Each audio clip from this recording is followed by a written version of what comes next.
Hi everyone, in this video I'm going to show you how to use the new feature on docMaker, the webhook.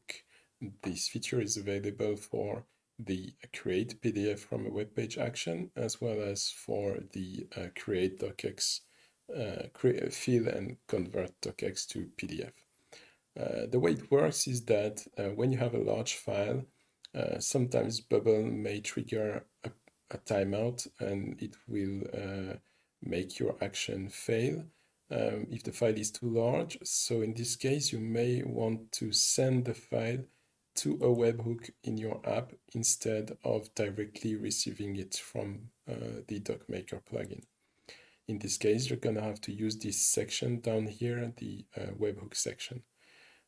So how this works, I've created here a very simple test page with a print action and here displaying the result.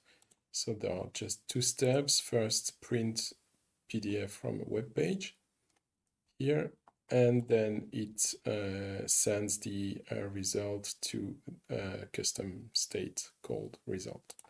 So let's initialize the webhook first.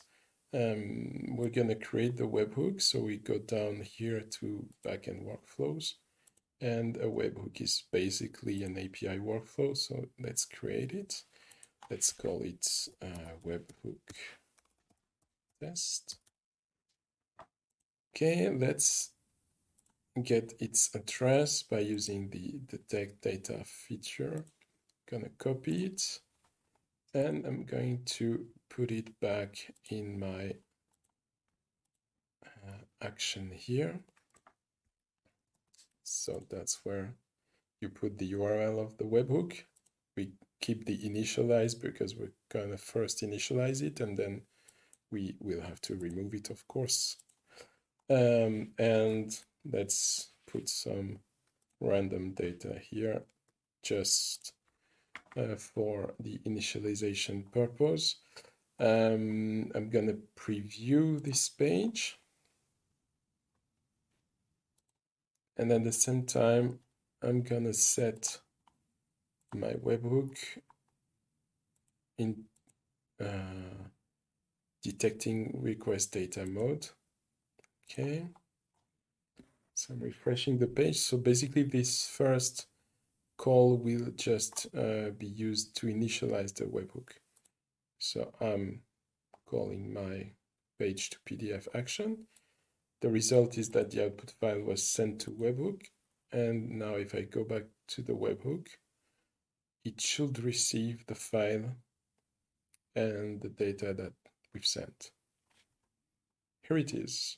So you see the result file is here and we can have a look at it.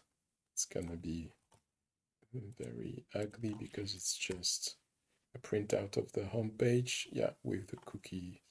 Well, it's just to show you that the file was indeed created and that it was received. Let's give the file type here and we can keep the object ID and object type here. What we could do is that we can use this data now to add the file into the database. So how we do that? We're going to use here a data type, which is the user files data type. I'm going to create a blank empty record, and I'm going to copy here the unique ID, or I could just pass it in the webhook init workflow. Here I'm going to say object ID, I'm going to say do a search for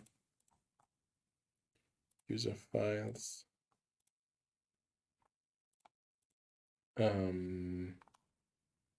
Yeah, just do a search, last item. So it should be the one that I've created, and we're going to pass the unique ID of this user file because I want to add the file that I received from docMaker into this object. And here I'm going to say that the type is user underscore file.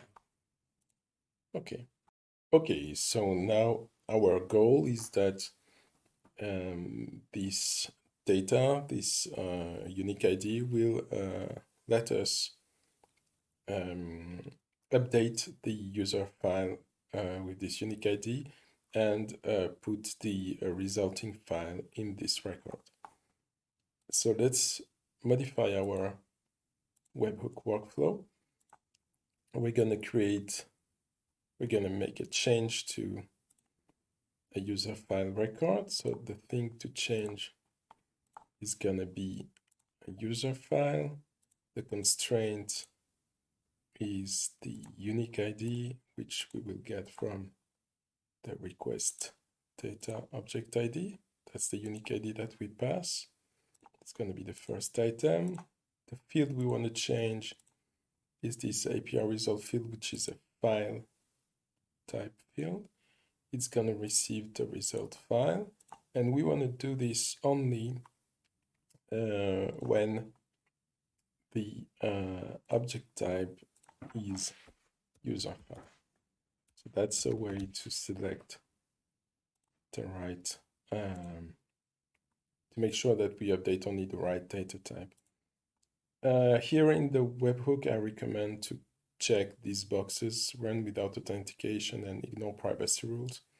It will make it a lot easier for you to set up your API calls. So now let's run the workflow and see how it goes. Okay. The output file was sent to the webhook. What we want is that this record here, which is the last record, receives the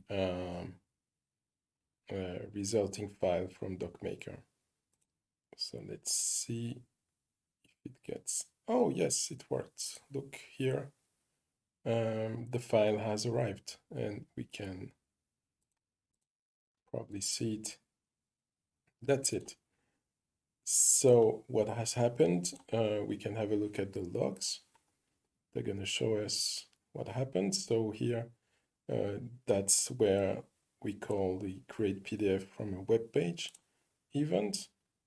We passed the webhook URL here and the object ID, and then it received a call here on webhook test, and it made change to the user files with this file received from docMaker. So that's how you can use the data coming from docMaker to update a record in your app.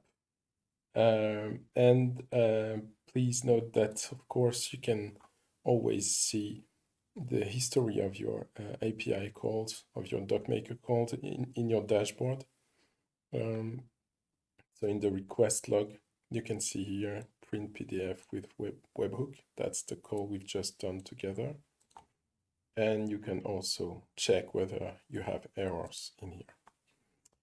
That's it. I hope that you enjoyed this demo, and please let me know if you have any question. Bye.